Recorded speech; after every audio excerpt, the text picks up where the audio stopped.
el archivo se lo pasa mañana para que lo lean entero.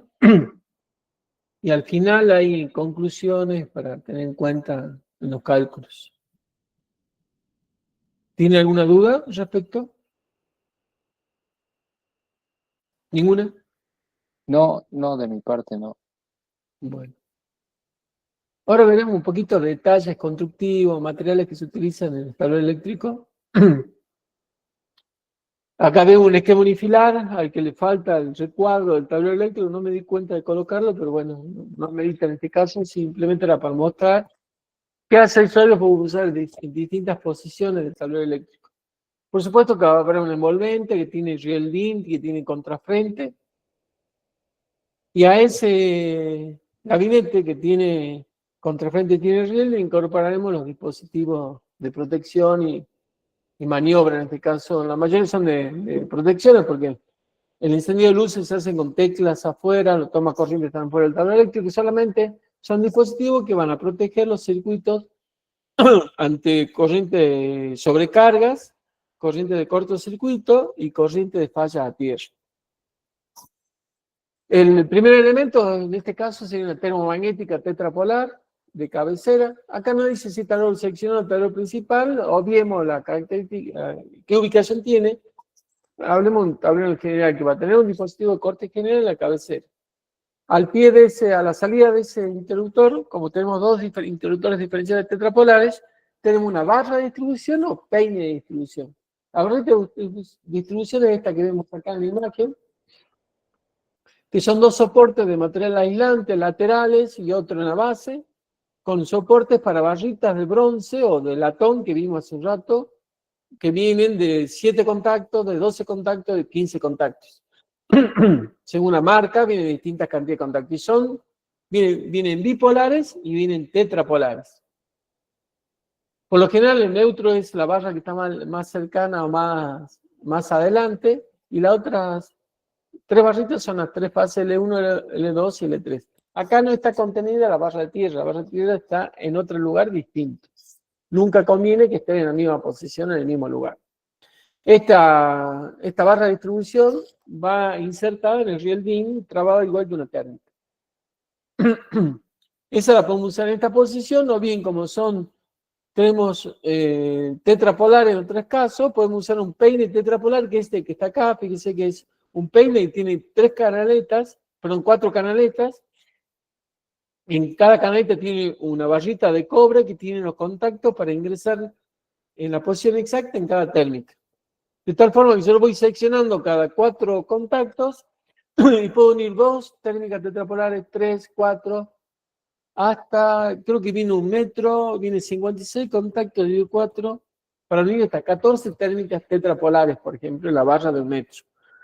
Se venden por metro, aunque algunas marcas, como es Schneider, tiene barritas de 24 polos. O sea, para unir 6 térmicas bipolares, por ejemplo. O bien, bueno, usamos el distribuidor, como ya le dije, este tetrapolar puede ser de 7 contactos, 12 o 15 contactos según la marca. O los peines para colocar en esta posición y acá. Acá tenemos un peine distinto al colocado en la parte superior, porque acá usaríamos un tetrapolar, la limitación de tetrapolar y la salida de tetrapolar. Acá, en cambio, fíjense que es una limitación tetrapolar, pero para cada térmica va bipolar.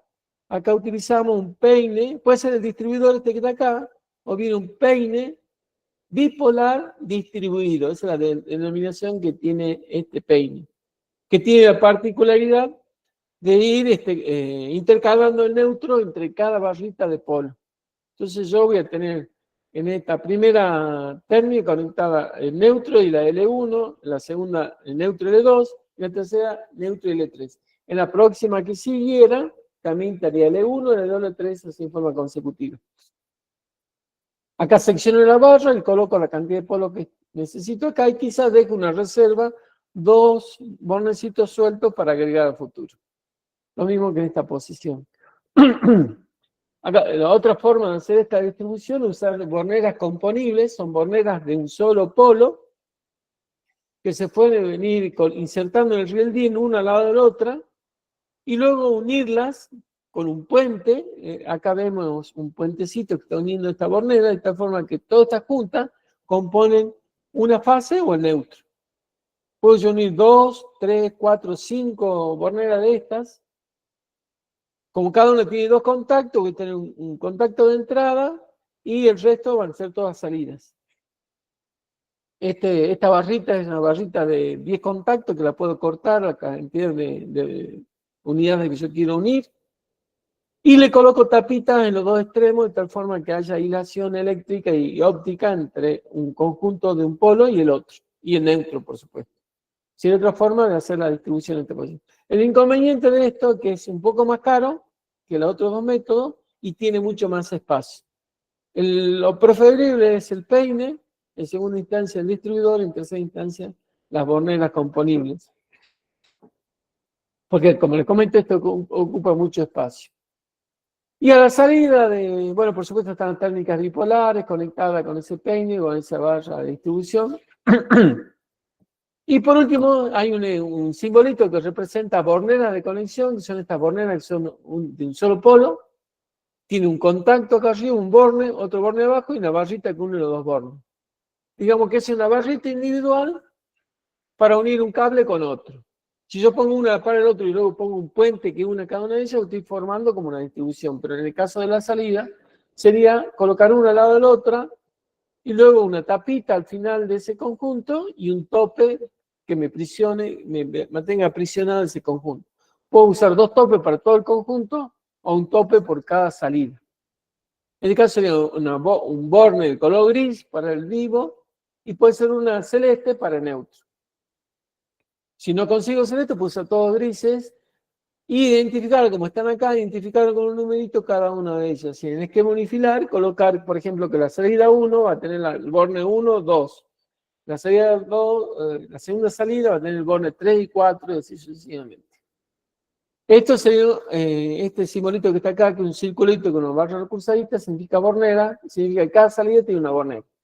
Y por final, y todo lo que es tierra, se identifica el cable de entrada como línea de trazos, que conecta una barra, y esa barra tiene borneras de conexión, o bornes de conexión, donde salen los conductores de protección para cada circuito. Eso se puede armar con esta bornera y un puente en la parte superior, o este tipo de bornera aislada, que sería una barra de latón con perforaciones para hacer todas las salidas. Se utiliza aislada cuando es tablero principal, se utiliza desnuda con tablero seccional, para hacer una diferencia entre las 2 alternativas que tenemos de este tipo de barra. Con respecto a los peines, corresponde a la norma de producto norma IEC 60431-1 o norma IEC 6947-7. También puede ser otra norma que indique el fabricante. Básicamente, tenemos todos los juegos que hay. Fíjese, este es unipolar, o sea, es para unir varias térmicas unipolares. Podemos utilizar, por ejemplo, un tablero de comando de luces, térmicos unipolares, porque ya está protegido abajo arriba con bipolares. Por lo tanto, yo solamente en el tablero de comando de luces corto el vivo y puedo alimentar una serie de térmicas con una sola fase y utilizar el peine para interconexión entre ese y no uso cable prácticamente. Solamente un cable de alimentación, de ahí con el peine alimento todas las térmicas y distribuyo la fase en todas las térmicas. Puede ser bipolar. Acá hay unas que son con este tipo de horquilla que son para guardamotores, por ejemplo. Por el tipo de borne de guardamotor necesita que sean horquilla. Y luego tenemos las bipolares, las tetrapolares y las bipolares distribuidas. Que la diferencia entre esas que tengo neutro vivo, neutro vivo, neutro vivo, neutro vivo. Acá están la representación, cómo se conectan, los distintos tipos que hay. Y bueno, las corrientes son de 63 amperes, hay de 80 amperes, de 100 amperes, y hay otras que tienen 125, según esta declaración acá del COPAIPO, esta es una ficha técnica del COPAIPO. Esto me da mucha versatilidad en la instalación. Como ven acá, por ejemplo, puedo dejar reservas ya cableadas, listas para incorporar térmicas a esa salida de diferencial. En este caso, tengo un diferencial que alimenta por las bornes inferiores, en el borne superior alimento la barra de distribución y que la barra de distribución alimenta todas las térmicas de salida. Acá debería haber un cartelito que diga que están alimentados por los bornes inferiores. Hay un borne de conexión, este borne que está acá, un borne de conexión especial que se conectan con el tipo de peine. De cada marca tiene su borne de conexión particular.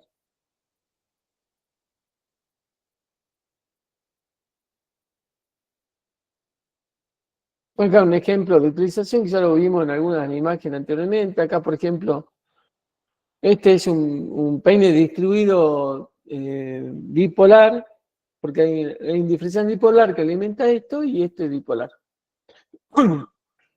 ABB tiene un modelito muy particular que conecta, es un solo peine que tiene los 4 polos y neutro acá y luego intercala cada fase con el neutro.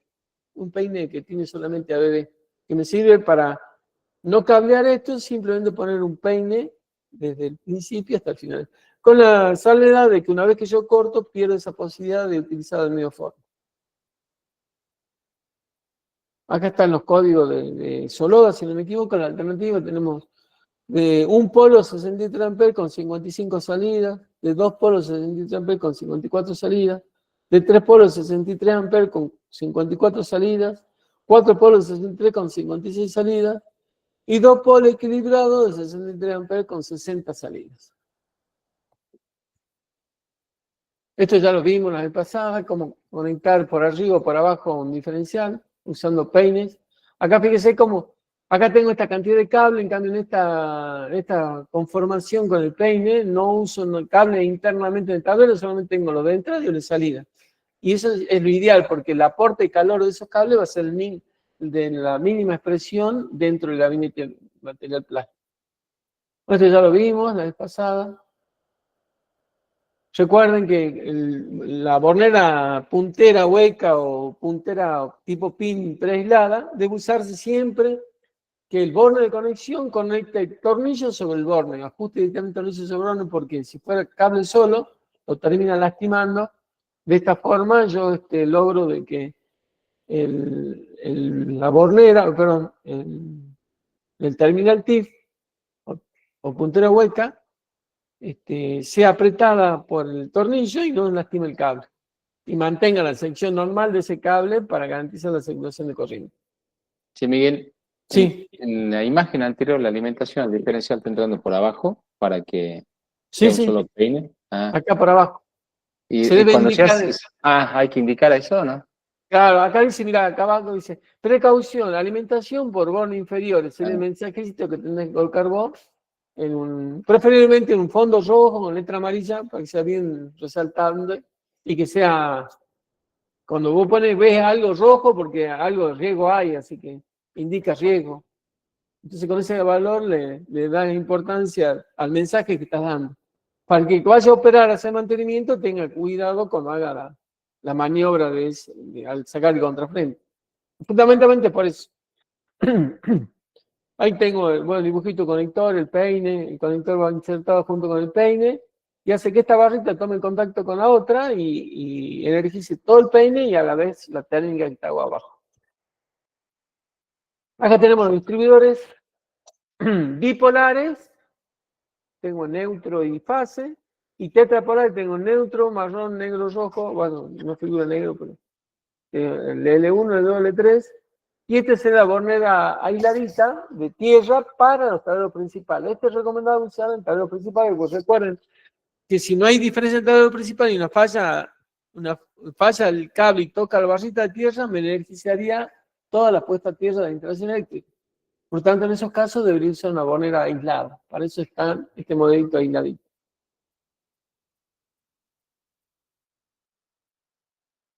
Acá tengo borneras de instrucción de mayor potencia, tengo esta de 125 amperes, que es el modelo tradicional que usamos siempre. Hay una más grande, este modelo de 125 amperes, un poquito más robusto, de 3 polos más neutro. 160 amperes, hay de 200 amperes. Viene de 400 hasta 800 amperes armadas ya.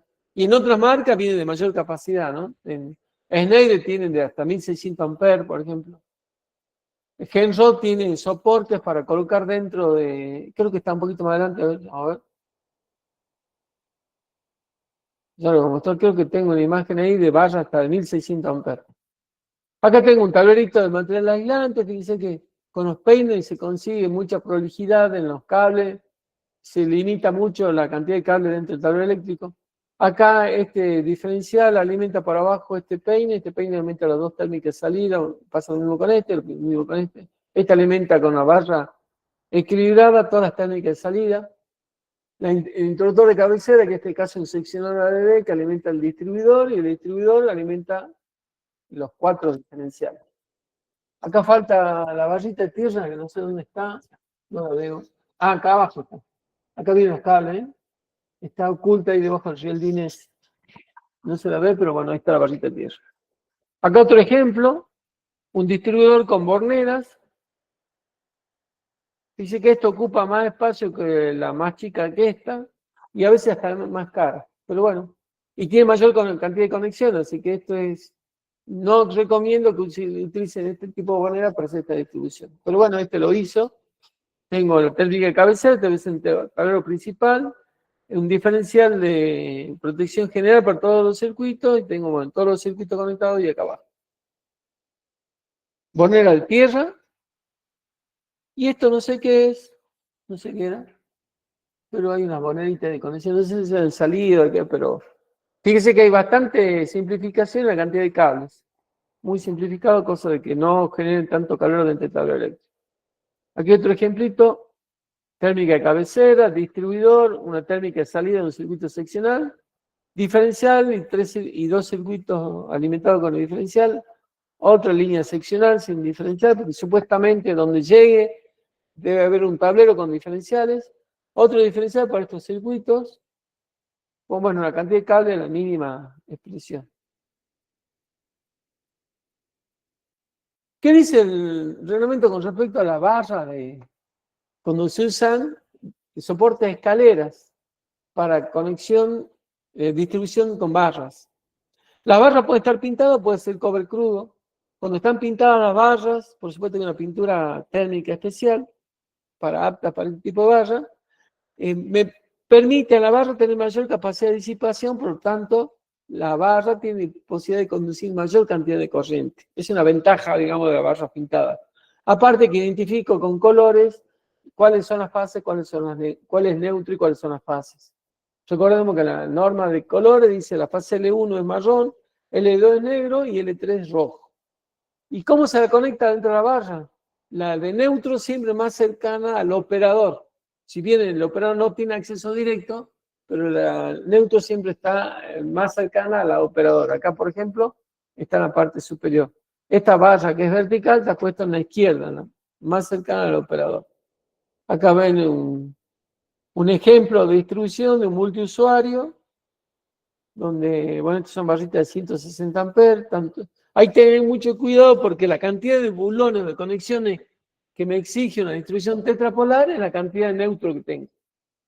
Dice que la cantidad de neutro es mucho mayor que la cantidad de fase disponible por cada barra.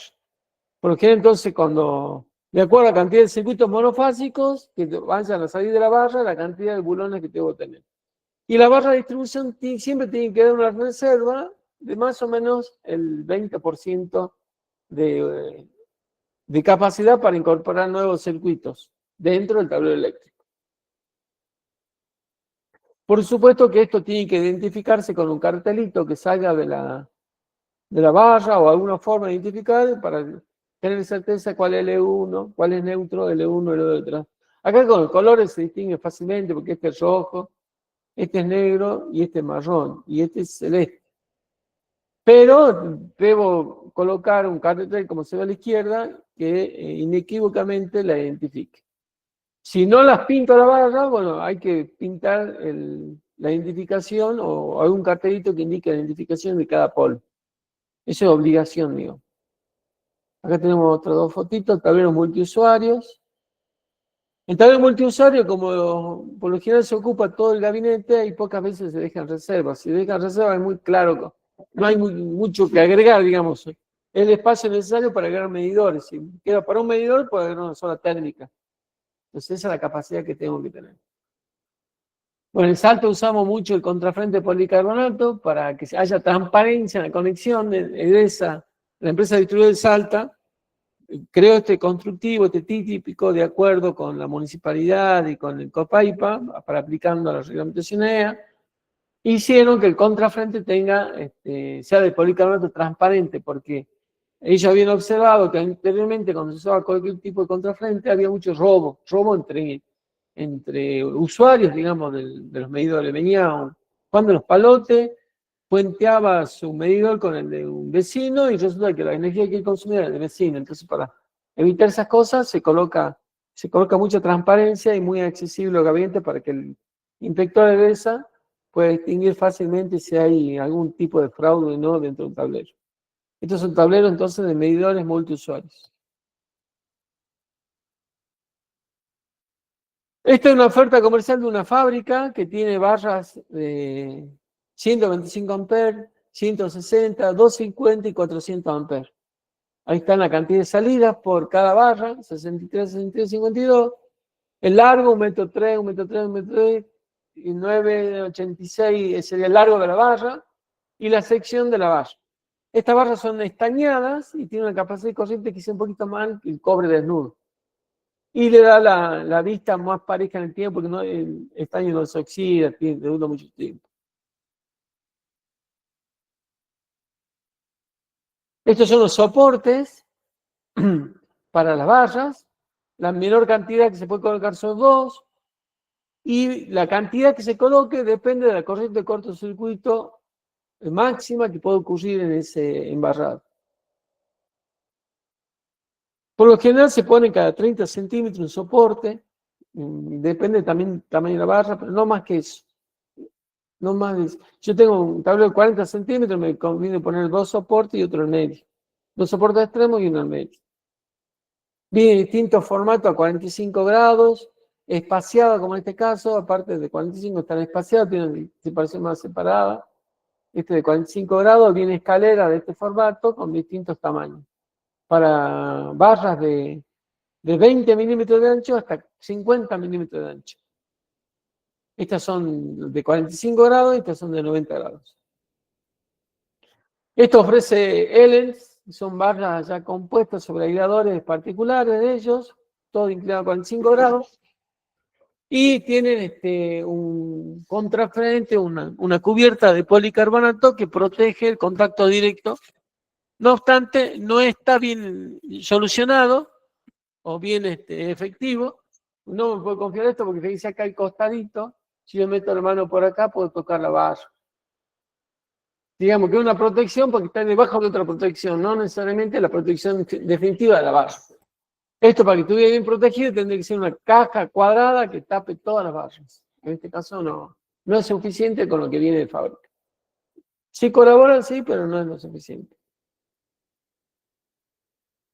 Ahora que tenemos la más grande que viene de 800 amperes, y fíjense, todas son en soporte de escaleras de 45 grados. Hay que tener cuidado con eso porque cuando yo cableé esto con cable de mucha sección, la altura del soporte de la barra no me da para que ponga una bandeja acá abajo. Si se pongo una bandeja, quiero cablear estas bolas que están acá abajo, posiblemente no lo pueda hacer. Si quiero pasar por debajo de esa barra. Hay que hacer un soporte, sobrelevarlo para garantizar que me pasen los cables por debajo de la barra. Con respecto a la corriente admisible de las barras, acá hice una copia, pero no me acuerdo si está en la copia del reglamento, creo que una copia de Genrod, que está de acuerdo al reglamento EA. Acá están las distintas medidas de barra que se pueden conseguir comercialmente.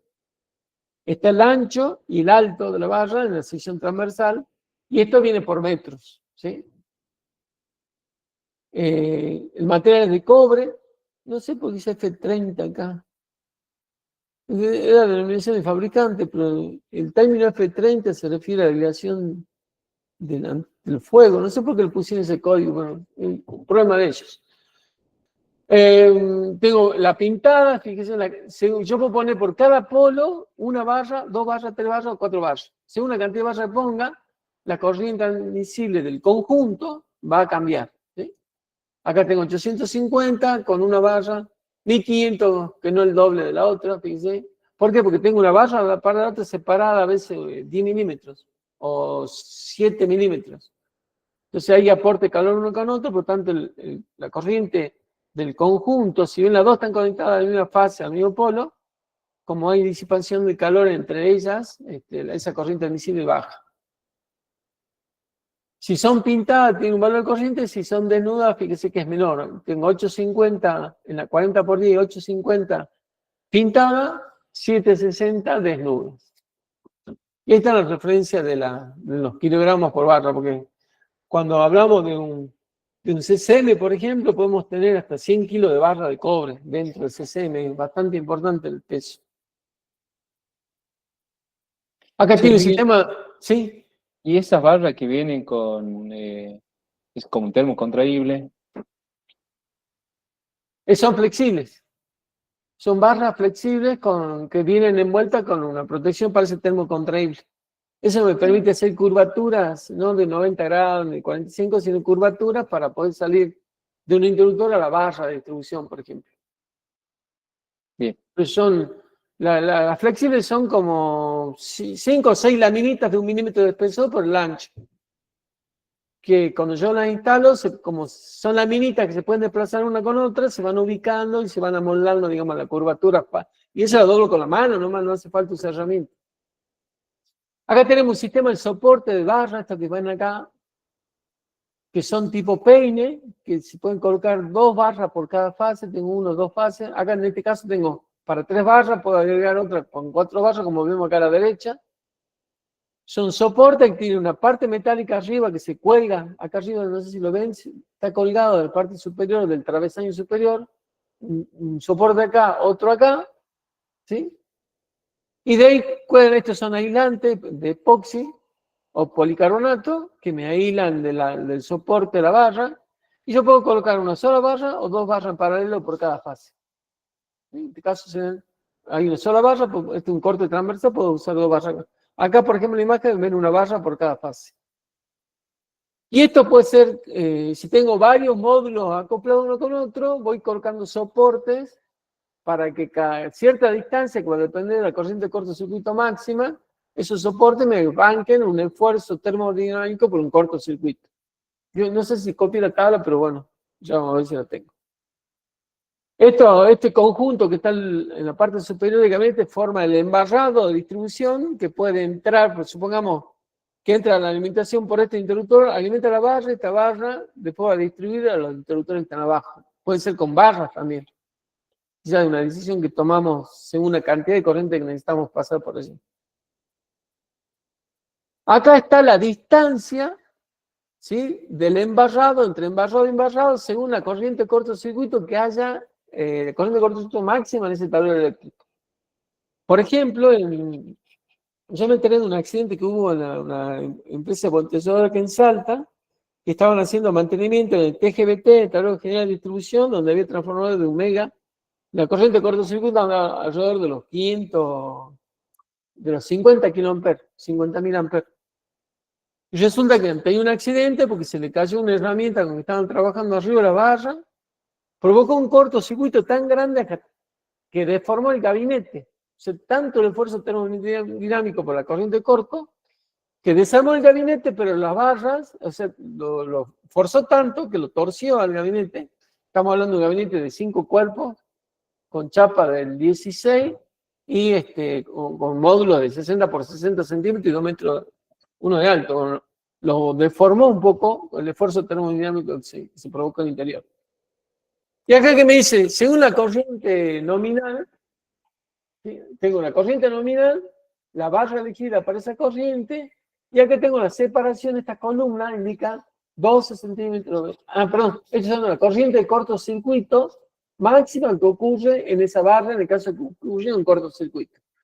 Son 12.000 amperes, 23.000, 30.000, 39.000 amperes o 52.000 amperes sería la corriente de cortocircuito. Y acá está indicado cuántos centímetros tengo que alejar los soportes, esta distancia que está acá, cuánto tengo que alejarla para garantizar que si hay un cortocircuito de 23.000 amperes, esos soportes me esfuercen el esfuerzo termodinámico de atracción y repulsión que se provoca en la barra. Si yo veo acá, supongamos que hay un cortocircuito entre esta barra y esta, Esa corriente de cortocircuito de 23.000 amperes van a circular por los dos conjuntos de barras, ¿sí? Y va a generar campos electromagnéticos de atracción y repulsión. ¿Qué significa? Que depende de cómo circula la corriente, estos se van a repeler o se van a atraer. Y todo ese esfuerzo va a estar sobre el soporte. Si tengo un soporte una cosa, si tengo dos soportes es otra cosa. Entonces cada soporte va a sobre una fracción de ese esfuerzo termodinámico y va a garantizar que la barra no se termine rompiendo todo el conjunto y salte, tenga tiempo suficiente para que salte el interruptor de protección que se debe encontrar agua arriba. Esto es ensayo del fabricante, no es algo que está en el reglamento de la AEA, sino que el fabricante hizo su ensayo y me dice que si yo tengo 900 amperes, pongo dos barras por fases de 50 por 5. Y si la corriente de cortocircuito es 23 kA, la tengo que poner separadores o soportes cada 22,5 centímetros o 225 milímetros. Si la corriente de cortocircuito fuera 52.000 amperes, tengo que poner soporte cada 100 milímetros. Un desastre, ¿no? 100 milímetros, me queda 10 centímetros entre soporte y soporte. Es muy grande, muy poca separación para poder aprovechar la barra. Pero bueno, eso es lo que me indica el fabricante. Acá está el cálculo, una demostración, qué ocurre cuando ocurre un cortocircuito en dos conductores porque circula una corriente. Según la circulación de corriente hay repulsión o atracción entre ellos.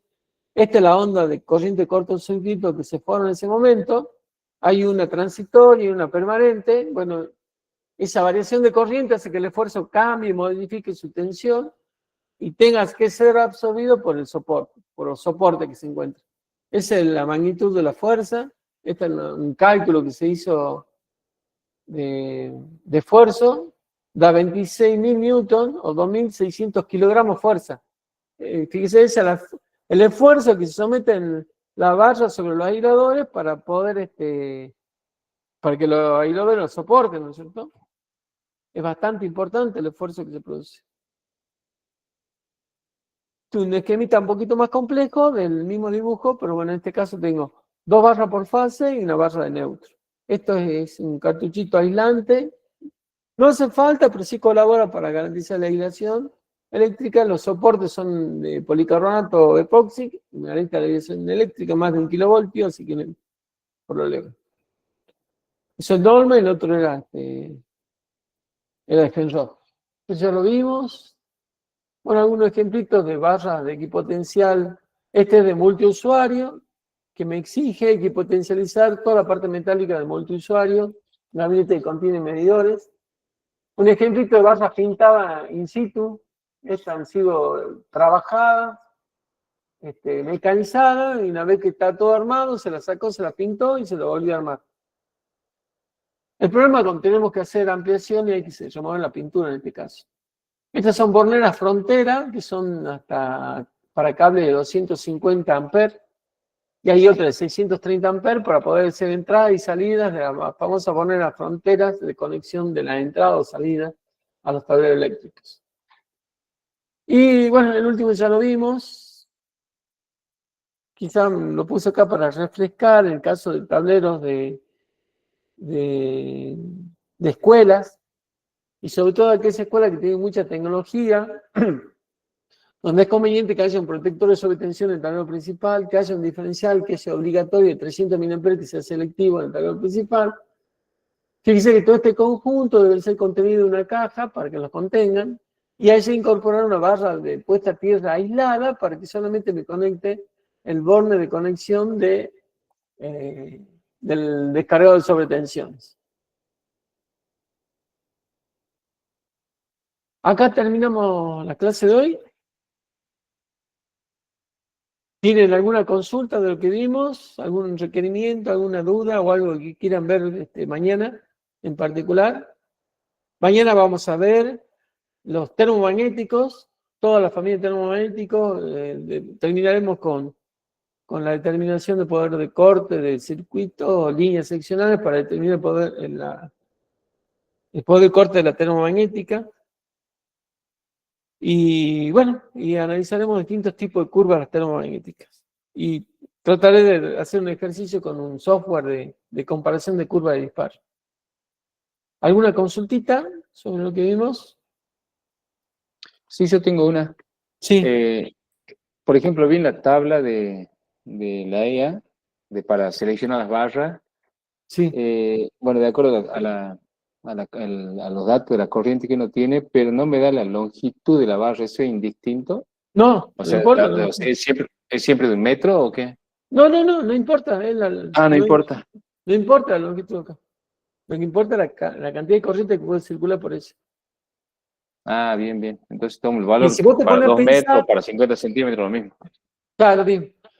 Si vos te pones a pensar, la corriente máxima va a ocurrir entre la alimentación de la barra y los primeros circuitos que están conectados, porque los demás están más allá. Entonces, toda la corriente, todo lo que están a la derecha, imagínate a la derecha, van a circular para la barra y la máxima corriente ocurre en el tramo entre la primera conexión y la barra esta. Mm, ¿Sí? sí, sí, sí, sí. Cuando más corto sea Ah, ese trayecto, mayor grado de utilización tengo en la barra. Entonces tengo que tratar de que la carga más grande esté más cerca de la alimentación del interruptor principal. Eso es conveniente. Que la carga más grande no esté más alejada del interruptor de alimentación o de la entrada de la alimentación a la barra, sino que esté lo más cercano posible. Pequeño detalle, digamos, ahí de regla de buen arte. ¿y la distancia entre agujero y agujero? ¿Hay algún parámetro para eso? No, no. Depende mucho de qué cable vayas a conectar. Si son cables de Claro, mucha sección, te tienes que fijar en los terminales de 50 milímetros, de 60, 70, 120, qué ancho tienen para poder hacer las perforaciones como mínimo de esa distancia del ancho del terminal, porque si no, después no lo vas a poder colocar. claro. No, perfecto, perfecto.